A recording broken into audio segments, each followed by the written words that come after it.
आप सबों को मेरा नमस्कार।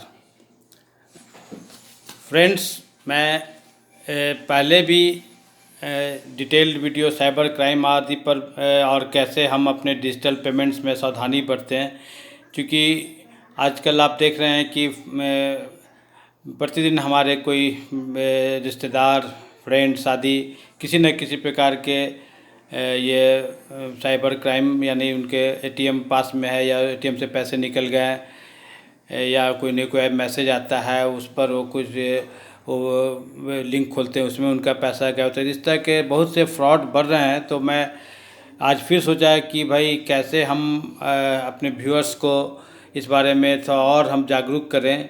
तो उसी क्रम में मैंने फिर एक आज वीडियो कैसे हम ऑनलाइन बैंकिंग या पेमेंट्स ऐप का जो इस्तेमाल करते हैं उसमें हम कैसे अपनी सतर्कता और सावधानी बरतें, और हम ऐसे कुछ ऐसे हमें सावधानी हम विशेष रूप से बरतें, और ऐसे जैसे डू और डू नॉट्स जो होता है, तो ऐसे कुछ काम हम ना करें जिससे कि हम इस ऑनलाइन फ्रॉड, डिजिटल फ्रॉड आदि का हम शिकार हों। तो इसी पर हम विशेष चर्चा कर रहे हैं। तो आइए हम इस चर्चा में आप लोगों का वेलकम भी करते हैं और इस बारे में विशेष चर्चा करते हैं। सो हम सभी जानते हैं कि चूँकि जब से ये विशेषकर जब नोटबंदी हुआ था या उससे पहले से कहिए कि ऑनलाइन जो डिजिटल बैंकिंग को गवर्नमेंट ने काफ़ी इम्प्लीमेंट किया, और लोग अब ऐसे यूज्ड टू हो गए हैं कि यह ऑनलाइन डिजिटल बैंकिंग लोगों के लिए काफ़ी सुविधाजनक भी हो गया है कि आप पास में ना कोई ऐसा आपको पैसा रखने की ज़रूरत है। आप गूगल पे से, फ़ोन पे से, पेटीएम से किसी को अपना आराम से पेमेंट कर दीजिए। तो ये जो इस तरह से जो हम गूगल पे, यूपीआई, पेटीएम आदि का जो हम देख रहे हैं कि इस तरह इन डिजिटल मोड्स पेमेंट का चारों ओर काफ़ी प्रचलन बढ़ गया है। ये सुरक्षित तो हैं, लेकिन अगर हम थोड़ा सा इसमें गलती या चूक कर देंगे तो ये हमारे लिए काफ़ी नुकसानदेह साबित हो सकते हैं। सो ऑनलाइन ट्रांजैक्शन करते समय हमें ध्यान देखना होगा कि हम ऐसे कोई फ्रॉड, स्कैम्स आदि के चक्कर को पूरा हम मैंने उसका परख लें, ये तभी हम ऐसा कोई लिंक आदि खोलें। तो इसी पर हम आपको जानकारी दे रहे हैं। सो चूँकि बैंकों आदि में तो बड़े बड़े ऐसे तो स्कैम, फ्रॉड सब हो रहे हैं। कोई लोन लेके फ्रॉड कर देता है।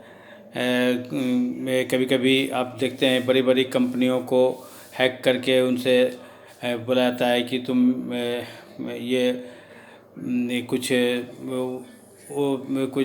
डिमांड करते हैं ऊंची रकम, तब जाके उनको सिस्टम एक्सेस करने का ये देते हैं। तो ये सब तो हो ही रहा है, लेकिन आम निवेशक, आम रिटेल पब्लिक भी फ्रॉड के बुरी तरह शिकार हो रहे हैं। तो और वो कैसे हमारी जमा पूंजी को ख़त्म कर देते हैं। तो इसलिए हमें काफ़ी सतर्क और सारी गाइडलाइंस और कॉन्फिडेंशियलिटी को मेंटेन करने की ज़रूरत है।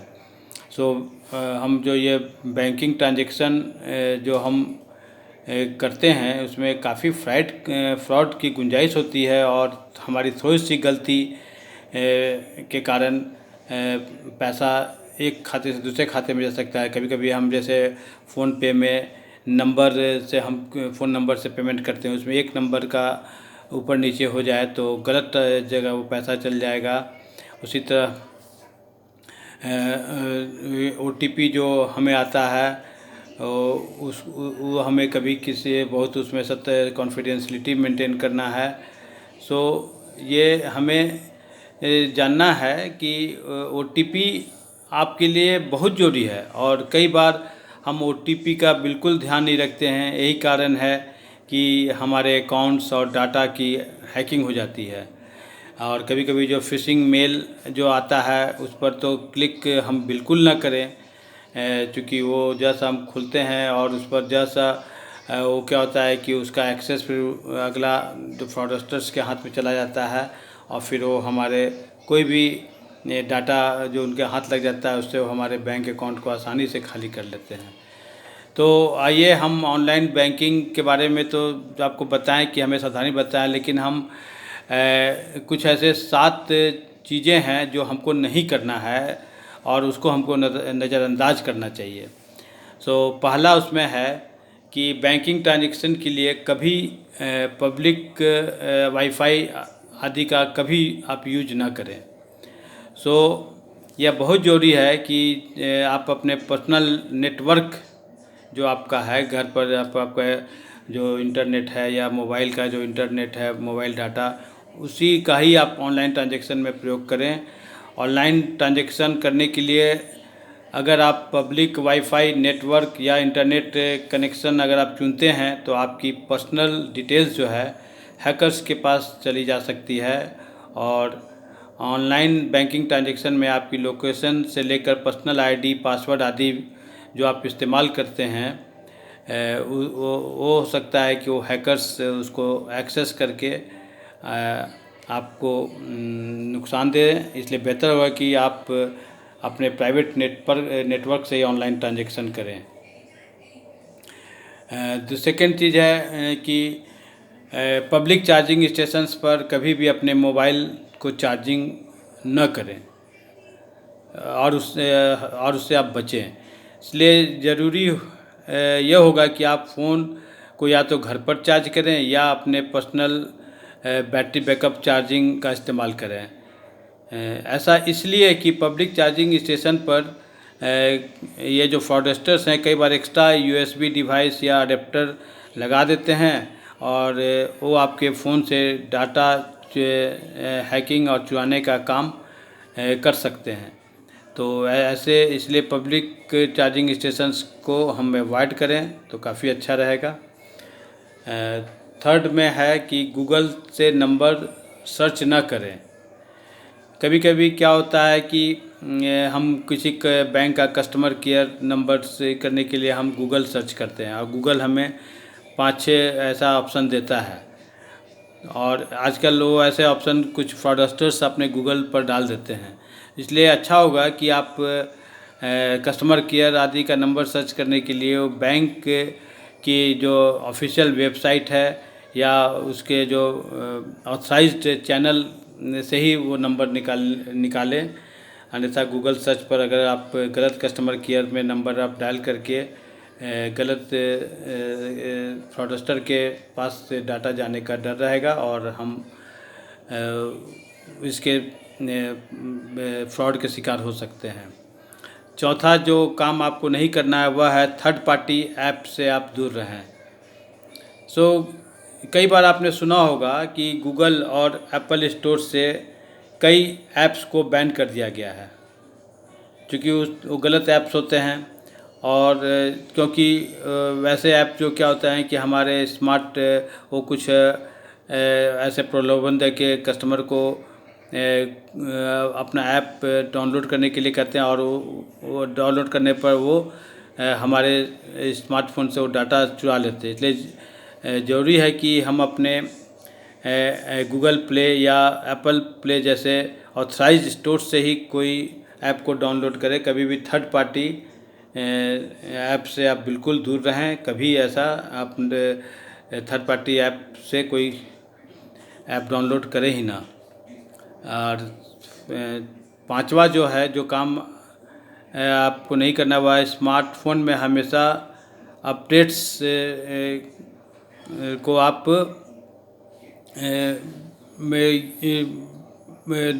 नई अपडेट्स को जो है अपडेट करते रहें जो आता है। स्मार्टफोन की सुरक्षा करना बहुत ज़रूरी है, क्योंकि उसमें हमारे पासवर्ड आदि सेव रहते हैं, और जो नई अपडेट्स आती है वो समझिए कि हमारे फ़ोन की और सुरक्षा बढ़ाती है। इसलिए आप इसे इग्नोर न करें। नया ऑपरेटिंग सिस्टम जो है वह हमारे लेटेस्ट सिक्योरिटीज़ को अपडेट करने के लिए होता है, इसलिए आप अगर अपडेट्स करते जाएंगे तो हैकर्स आसानी से हमारे स्मार्टफोन से डाटा हैक नहीं कर पाएंगे।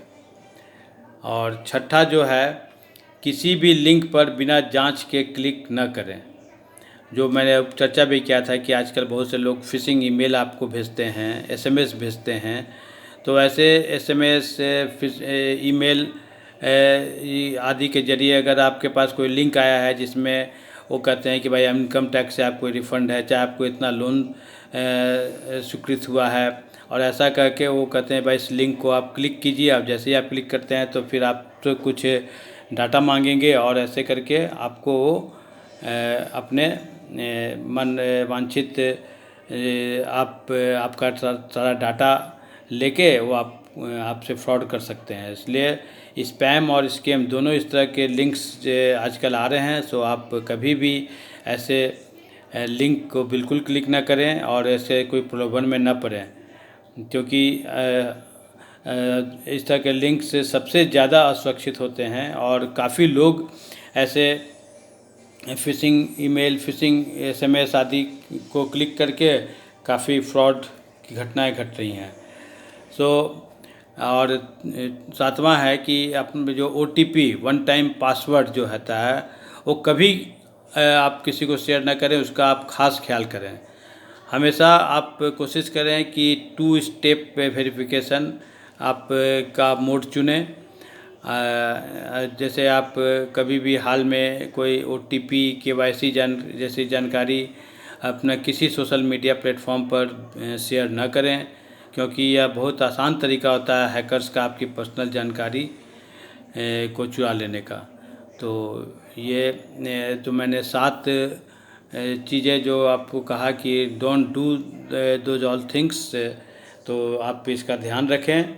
मैं फिर इसे दोहरा रहा हूँ कि पब्लिक वाईफाई में कभी अपना बैंकिंग ट्रांजैक्शन ना करें। पब्लिक चार्जिंग स्टेशन पर अपने मोबाइल चार्ज न करें। तीसरा मैंने बताया था कि कभी भी कस्टमर केयर आदि के लिए गूगल से नंबर सर्च न करें। और चौथा मैंने कहा था कि थर्ड पार्टी ऐप से दूर रहें, और अपने जो स्मार्टफोन में जो अपडेट्स आता है उसको आप हमेशा इंस्टॉल करते रहें, ताकि आपकी फ़ोन पूरी तरह सुरक्षित रहे।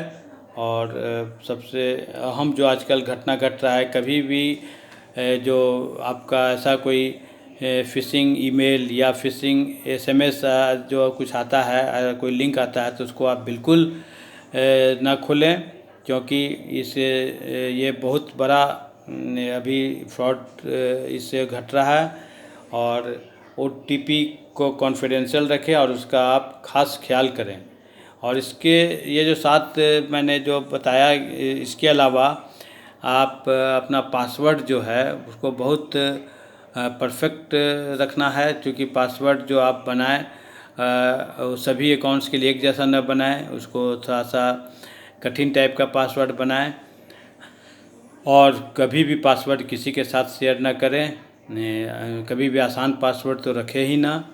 तो ये मैंने कुछ कैसे हम अपने ऑनलाइन ट्रांजैक्शन से बचें और कौन कौन से 7 कार्य ना करें उसके बारे में चर्चा की। मैं आशा करता हूँ यह आप लोग के लिए काफ़ी उपयोगी रहा होगा। उसी के साथ मैं आज की ये ऑनलाइन ट्रांजैक्शन के बारे में, फ्रॉड से बचने के बारे में जो मैंने चर्चा किया, उससे मैं समाप्त करता हूँ। आप सबों को मेरा धन्यवाद। Thank you very much.